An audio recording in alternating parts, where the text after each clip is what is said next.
ณท้ายหมู่บ้านแห่งหนึ่งมีชายแก่คนหนึ่งชื่อว่าออสแกอยู่ตัวคนเดียว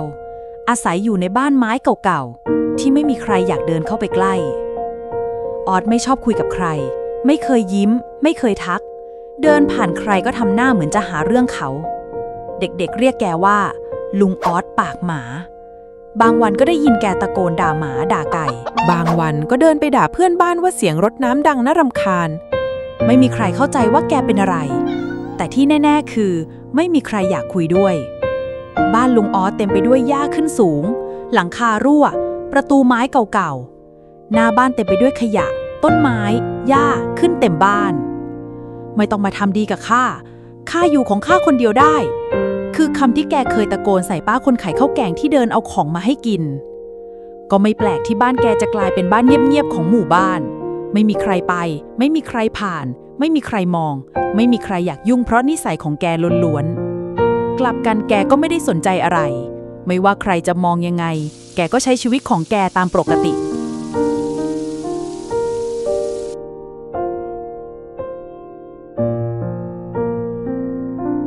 ในเช้าวันหนึ่งเสียงรถขนหมูวิ่งผ่านถนนหน้าหมู่บ้านได้มีหมูตัวหนึ่งพยายามดิ้นออกจากรถเพราะมันรู้ว่ารถที่พามันไปจะพามันไปที่โรงฆ่าสัตว์มันพยายามดิ้นจนหลุดจากกรงได้มันบาดเจ็บแต่ด้วยความอยากมีชีวิตมันวิ่งไม่คิดชีวิต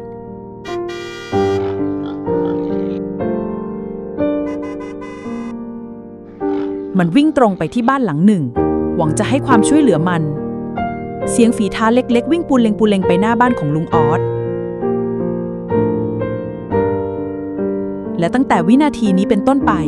ชีวิตของลุงออสจะเปลี่ยนไปตลอดกาลบ่ายวันนั้นลุงออสก็กำลังกลับจากการหาปลาก็ได้ยินเสียงอุดเบาๆใกล้ๆหน้าบ้านอะไรอีกวะเนี่ยลุงบ่นก่อนจะชะโงกหน้าออกไปดูก็เห็นหมูตัวหนึ่งเปื้อนโคลนทั้งตัวนอนหอบอยู่ตรงหน้าบ้านใส่หัวไปอย่ามายุ่งกับข้าลุงตะโกนเสียงดังหมูน้อยตกใจรีบลุกขึ้นยืนแต่ขากระแพลกมันไม่ได้ตอบอะไรหรอกนะก็เป็นหมูนี่นาแต่แววตานั้นดูเหมือนจะกำลังขอความช่วยเหลือบอกให้ไปไม่ได้ยินเหรอลุงโยนรองเท้าแตะข้างหนึ่งใส่หมูน้อยสะดุ้งก่อนจะค่อยๆเดินกระโผกกระเพลกออกไปแต่ก็ไม่ได้ไปไกลหรอกมันนอนอยู่ตรงมุมรั้วหน้าบ้านนั่นแหละคืนนั้นฝนตกลุงออสลุกมาเข้าห้องน้ำแล้วเดินผ่านหน้าต่างก็เห็นเงาบางๆขดอยู่ข้างกระถางต้นไม้เขาขมวดคิ้วหยิบไฟฉายมาส่องยังอยู่อีกเหรอแกนี่มันจริงๆเลยเจ้าหมูยังอยู่ที่เดิมหายใจแรงตัวสั่นมันมองลุงผ่านสายฝนด้วยตาเศร้าๆคู่นั้นลุงออสพึมพำแกไปโดนอะไรมาตกจากรถขนหมูงั้นเหรอเขาด่าเจ้าหมูและเดินกลับไปนอน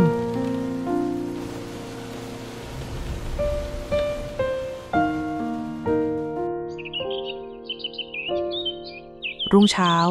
ลุงออสงัวเงียลุกขึ้นมาขยี้ตาก่อนจะเดินไปเปิดประตูดูหน้าบ้านเหมือนทุกวันนี่แกยังอยู่อีกเหรอลุงออสพึมพำกับตัวเองเมื่อเห็นเจ้าหมูยังนอนอยู่มุมเดิมแต่สิ่งที่แปลกคือมันนิ่งมาก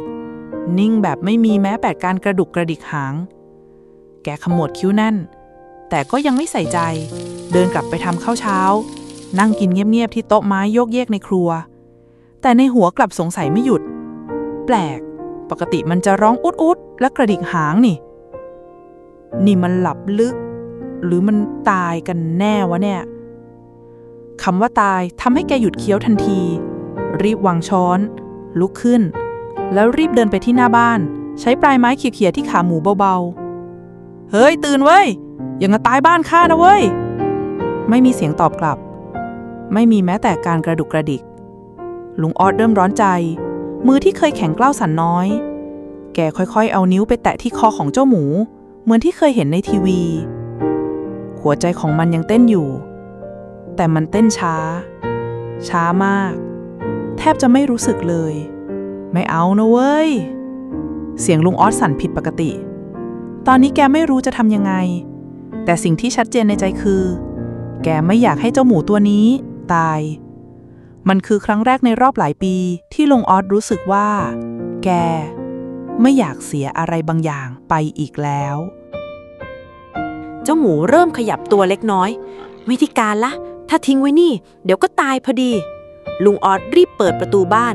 ลากตัวหมูเข้าไปทั้งเปื้อนโคลนแบบนั้นแหละพื้นบ้านเปียกแต่แกไม่สน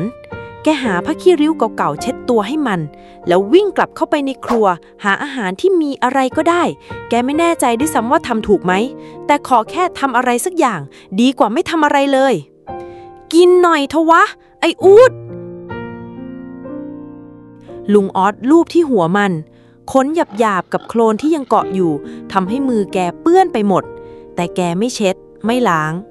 คืนนั้นแกไม่ได้นอนที่เตียงแต่ลากเก้าอี้ไม้เก่าๆมานั่งเฝ้าข้างๆตัวมันหลับๆตื่นๆทั้งคืนพร้อมไฟฉายที่วางอยู่ข้างตัว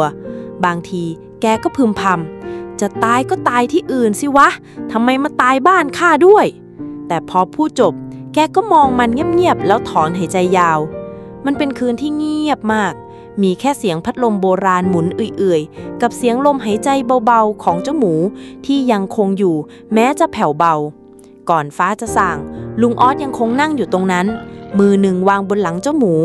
เป็นครั้งแรกที่ในบ้านหลังนี้มีใครบางตัวให้แกได้ห่วงจริงๆและนี่คือคืนแรกที่ลุงออสได้เรียนรู้ว่าความเป็นห่วงคืออะไรเช้าวันถัดมาลุงออสสะดุ้งตื่นและรู้สึกว่าข้างตัวเจ้าหมูไม่อยู่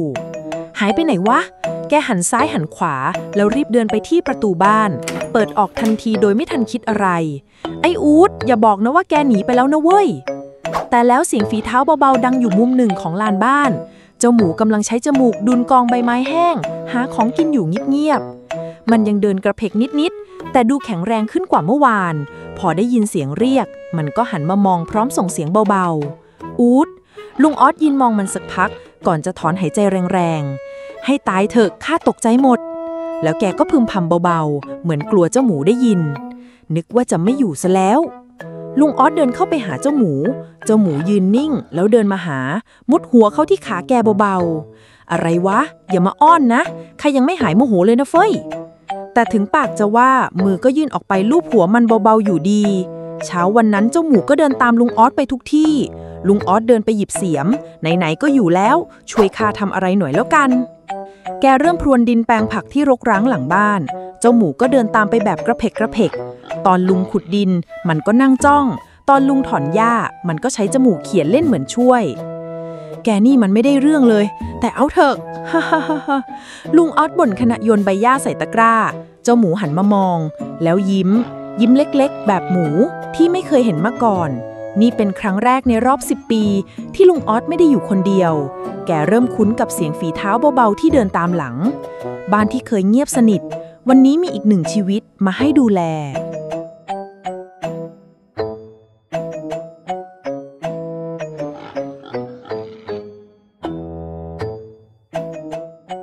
เช้าวันต่อมาหลังมื้ออาหารง่ายๆที่ลุงออสจัดให้เจ้าหมูกล้วยครึ่งลูกกับน้ำเปล่าในกะละมังเล็กๆเจ้าหมูเดินปูเลงๆเข้าไปในบ้านอย่างคุ้นเคยขามันยังเดินกระเพลกอยู่นิดๆแต่ดูสดใสขึ้นกว่าเดิมมากมันเดินช้าๆสำรวจบ้านไม้เก่าๆของลุงออสอย่างสนใจก่อนจะหยุดลงตรงผนังด้านหนึ่งมีกรอบรูปไม้เก่าที่ยังแขวนอยู่ในภาพคือหญิงชราคนหนึ่งหน้าตาใจดียิ้มบางๆแบบที่มองแล้วอบอุ่นในใจเจ้าหมูจ้องอยู่นานเหมือนกำลังสงสัยว่าคนในรูปคือใครลุงออสเดินเข้ามาเห็นมองเจ้าหมูที่จ้องรูปอยู่นิ่งๆแล้วพึมพำขึ้นเบาๆแกมองอะไรไอ้อู๊ดเขาเงียบไปครู่หนึ่งมองตามสายตาของเจ้าหมูก่อนจะถอนหายใจออกมาแล้วนั่งลงข้างๆมันนั่นคือเมียข้าเองชื่อสมรตอนยังอยู่ด้วยกันเธอยิ้มเก่งกว่าหมูอย่างเองอีกนะฮ่าฮ่าเจ้าหมูหันมามองไม่ได้เข้าใจทั้งหมดหรอกแต่หูก็ขยับเหมือนตั้งใจฟังเมื่อก่อนข้ากับสมรอยู่กัน2 คนปลูกผักทำกับข้าวปลูกต้นไม้ตอนนั้นข้าหัวเราะได้ทุกวันเลยนะลุงออสเงียบไปครู่หนึ่งก่อนจะพูดต่อด้วยน้ำเสียงสั่นๆแต่นิสัยข้าดันเปลี่ยนไปเริ่มเสียงดังเริ่มบ่นเริ่มไม่ใส่ใจตวาดใส่ตะคอกใส่ไม่รู้ตั้งแต่เมื่อไหร่ที่ข้าหยุดเป็นห่วงเธอจนวันหนึ่งสมรป่วยข้าก็ยังโวยวายอยู่เลยด่าว่าทำไมเธออ่อนแอแค่นี้ก็ป่วยไม่ยอมพาไปหาหมอด้วยซ้ำ พอรู้ตัวอีกทีเขาก็จากฉันไปแล้วฉันจมอยู่กับความผิดพลาดมาตลอดและอยู่ในห้องว่างๆกับความรู้สึกผิดมาตลอด10 ปีเจ้าหมูเงยหน้ามองเขาลุงออสก้มลงไปกอดเจ้าหมูเอ็งไม่ต้องเข้าใจก็ได้แต่ข้าแค่ไม่อยากเสียอะไรไปอีกแล้วลุงออสลูบหัวเจ้าหมูเบาๆเจ้าหมูเอียงหัวให้เหมือนเข้าใจทุกคำบ้านไม้เก่าๆที่เคยเงียบกลับอบอุ่นขึ้นอีกครั้งด้วยเสียงลมหายใจของคน2 วัย2 สายพันธุ์ที่นั่งอยู่ข้างกันไม่พูดกันแต่เข้าใจกันได้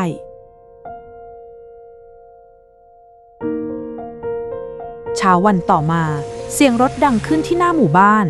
ชาย2 คนในเสื้อวอร์มสีกรมเดินลงมาจากรถพร้อมแฟ้มในมือใครเห็นหมูตกรถบ้างครับมีคนแจ้งว่ามีหมูหลุดจากรถขนของโรงฆ่าสัตว์แถวหมู่บ้านนี้เสียงผู้ชายคนหนึ่งพูดขึ้นในขณะที่ชาวบ้านพากันออกมายืนมุงฟังบางคนสบตากันบางคนทำหน้าไม่รู้ไม่ชี้แต่บางคนแอบหันไปมองทางบ้านไม้เก่าๆที่อยู่ลึกเข้าไปในซอยท้ายหมู่บ้านน่าจะหลุดตอนรถขับผ่านหมู่บ้านเห็นว่ามีคนเก็บไปเลี้ยงไว้ด้วยนะบ้านหลังที่ไม่มีใครกล้าเข้าไปนั่นแหละเสียงซุบซิบเริ่มดังขึ้นเรื่อยๆบางคนเงียบเพราะรู้ว่าเจ้าหมูตัวนั้นกำลังเปลี่ยนชีวิตของลุงออสแต่บางคนพูดออกมาเพราะแค่หมั่นไส้ลุงออสผมว่านะไปดูบ้านลุงออสดูสิใช่ครับเห็นหมูเดินตามแกอยู่เมื่อวานไม่นานเจ้าหน้าที่ได้ไปที่บ้านของลุงออสณบ้านไม้เก่าเจ้าหมูกำลังนั่งกินข้าวอยู่กับลุงออสและดูทีวีด้วยกันใจเย็นกินช้าๆสิวะข้าไม่ได้ไปแย่งกับเองซะหน่อยแต่ยังไม่ทันไรเสียงเคาะประตูดังขึ้นแรงๆปังปังปังขออนุญาตครับเรามาจากโรงงานแปรรูปสัตว์มีหมูตกรถอยู่แถวนี้ขอเข้าไปตรวจสอบหน่อยครับลุงออสชะงักเจ้าหมูเองก็หยุดกินทันทีมองลุงอย่างระแวงอย่าบอกนะว่าลุงออสรีบปิดประตูหลังบ้านทันทีแล้วตะโกนออกไปไม่มีหมูที่นี่โว้ยบ้านข้าไม่มีอะไรทั้งนั้นหนีไปซะรำคาญแต่เสียงฝีเท้ากลับหนักขึ้นขอเข้าไปดูนะครับถ้าไม่มีจริงก็ไม่มีปัญหาอะไรประตูลั่นแกรกถูกเปิดออกและสิ่งที่พวกเขาเห็นก็คือเจ้าหมูที่ยืนอยู่กลางบ้านกำลังมองด้วยแววตาตื่นหมูตัวนี้ใช่เลยครับลุงนี่เป็นทรัพย์สินของโรงงานลุงไม่มีสิทธิ์เก็บไว้เดี๋ยวสินี่มันไม่ใช่แค่หมูแล้วนะโว้ยเสียงลุงออสตะโกนขึ้นดวงตาแดงกล่ำน้ำเสียงสั่นมันเป็นเพื่อนข้าเลี้ยงมันเกือบตายอยู่แล้วไม่มีใครช่วยมันเลยนอกจากข้าดูแลมันข้าไม่ยอมให้เอามันไปข้าเป็นคนช่วยมันคือเพื่อนข้าแต่เจ้าหน้าที่ไม่ฟังเขาเอาเชือกคล้องเจ้าหมูไว้แน่นเจ้าหมูดิ้นแต่มันอ่อนแรงเกินไปจะหนีลุงออดพยายามขัดขวางแต่แรงชายแก่ไม่สู้แรงคน2 คนสุดท้ายเจ้าหมูถูกเอาออกไปจากบ้านพร้อมเสียงร้องอูดที่สั่นเครือเหมือนกำลังขอให้ใครช่วยลุงออดล้มอยู่กับพื้นเพราะโดนเจ้าหน้าที่ผลักแกได้แต่ร้องไห้เพราะทำอะไรไม่ได้เสียงฝีเท้าของเจ้าหน้าที่ค่อยๆหายไปเหลือเพียงความเงียบอีกครั้งที่กลับมาสู่บ้านของลุงออดความเงียบแบบที่ลุงออดเคยชินแต่คราวนี้กลับรู้สึกเจ็บปวดที่สุดในชีวิต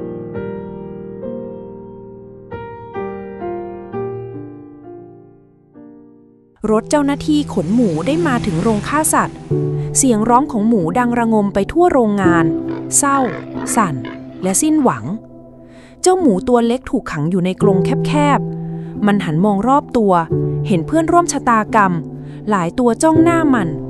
ในดวงตาของพวกมันคือความกลัวที่ไม่อาจปิดบังได้เจ้าหมูรู้ดีว่าปลายทางของพวกมันคืออะไรและมันก็คิดว่าคงไม่มีวันได้กลับไปเห็นบ้านไม้หลังเก่าไม่มีวันได้ยินเสียงด่าปนห่วงของลุงออสอีกแล้วแต่แล้วขณะที่รถกำลังจะจอดเจ้าหมูกลับนึกถึงแววตาของลุงออสนึกถึงกล้วยครึ่งลูกในกะละมังนึกถึงมือหยาบๆที่เคยลูบหัวมันเบาๆมันหลับตาแน่นแล้วลืมขึ้นด้วยแววตาจริงจังข้ายังไม่อยากตายข้ายังอยากกลับบ้านมันดิ้นสุดแรงดิ้นจนโซ่ที่คล้องกรงหลุดดิ้นจนประตูกรงกระแทกเปิดออกพังร่างเล็กๆของเจ้าหมูกระโจนลงจากรถก่อนที่รถจะจอดสนิทมันวิ่งไม่คิดชีวิตฝ่าเจ้าหน้าที่ฝ่าคนฝ่าเสียงตะโกนเสียงร้องของหมูตัวอื่นดังขึ้นพวกมันร้องเสียงดังเหมือนจะบอกว่าไปซะ ไปในนามของพวกเราจงใช้ชีวิตอยู่ต่อเพื่อพวกเรา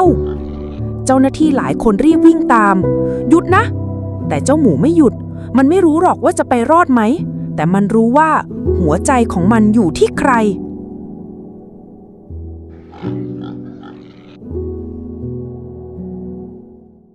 เมื่อมันวิ่งพ้นประตูโรงฆ่าสัตว์ออกมามันก็ต้องชะงักตรงกลางถนนคือฝูงชาวบ้านนับ10 คนบางคนขี่มอเตอร์ไซค์มาบางคนเดินมา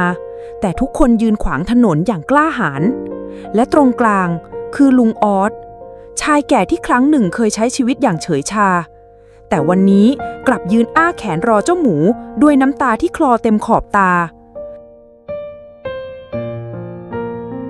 เสียงร้องของมันสั่นเครือ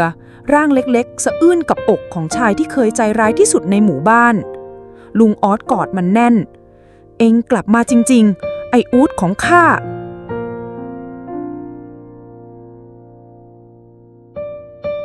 เจ้าหน้าที่ตามมาทันหัวหน้าเจ้าหน้าที่เดินเข้าไปช้าๆแล้วพูดเสียงนิ่งผมเข้าใจคุณลุงนะแต่หน้าที่ผมก็คือหน้าที่ชาวบ้านบางคนเริ่มน้ำตาซึมก่อนที่หญิงชราคนหนึ่งจะเดินออกมาพร้อมซองกระดาษพวกฉันรวบรวมเงินกันมาแล้วค่ะไม่เยอะหรอกแต่หวังว่าคงพอซื้อชีวิตหมูตัวนี้ได้ชายอีกคนยื่นเงินเพิ่มเติมมันไม่ใช่แค่หมูหรอกครับมันเป็นความหวังเป็นเพื่อนเป็นชีวิตของใครบางคนหัวหน้าเจ้าหน้าที่รับซองมองรอบๆเห็นใบหน้าของชาวบ้านที่จริงใจเห็นเจ้าหมูที่ซุกอยู่ในอ้อมแขนของลุงออสและเขาก็ยิ้มจางๆก่อนจะพยักหน้าตกลงครับ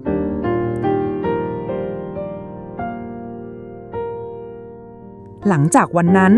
บ้านไม้หลังเก่าไม่เงียบอีกต่อไปเสียงหัวเราะกลับมาอีกครั้งเสียงชาวบ้านที่แวะเวียนมาเยี่ยมเสียงเด็กๆที่มาหาเจ้าหมูพาไปเดินเล่นลูบหัวแล้วเรียกมันด้วยชื่อใหม่ว่าโชคดีลุงออสเปลี่ยนไปเขาหัดยิ้มหัดพูดดีๆกับคนอื่นหัดเป็นเพื่อนเพราะเขารู้แล้วว่าบางครั้งการมีชีวิตอยู่ก็ไม่ได้หมายถึงการหายใจ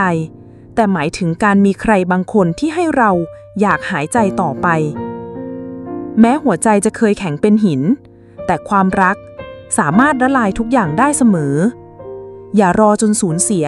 ถึงจะรู้คุณค่าของสิ่งที่มีอยู่ข้างตัวนะคะชีวิตของหมูนั้นช่างน่าเศร้าเกิดมาก็เพื่อเป็นอาหารอยู่ในคอกแออัดไม่รู้จักคำว่าอิสระบางตัวยังไม่ทันโตก็กลายเป็นอาหารแล้วมีชีวิตเพื่อรอความตายทั้งหมดนั้นคือสัจธรรมที่มนุษย์เลือกให้พวกมันขออุทิศบุญกุศลจากเรื่องราวนี้แด่หมูทุกตัวและสิ่งมีชีวิตทั้งหลายที่ต้องเสียสละเพื่อความอยู่รอดของมนุษย์ขอให้ดวงวิญญาณทั้งหลายได้พบแสงสว่างในภพภูมิที่ดีกว่านี้